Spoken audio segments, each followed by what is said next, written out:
Hello. Looks like you want to know something about the planet Venus. Well, my little robot friend Hornbuckle can help us out. Everyone shout, Hornbuckle! Where is he? Try it again. Oh, Hornbuckle!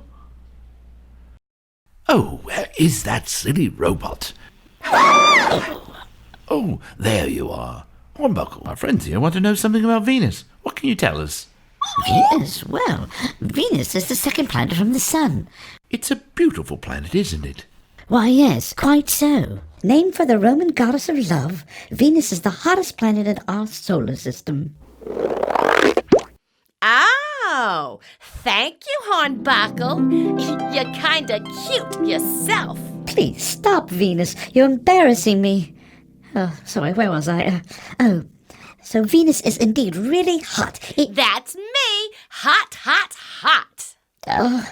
Well, this is because she has a very thick atmosphere that traps all the sun's energy in close to the planet.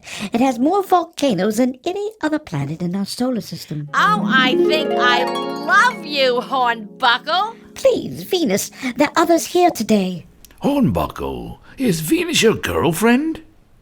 Oh, no, dear. Dear, no, sir. Not today. Hey, Hornbuckle, you want to get married? Please stop, Venus. You're embarrassing me. Oh, I suppose we'll leave you two lovebirds alone. Kids, don't forget to check out all the videos about the planets on our YouTube channel.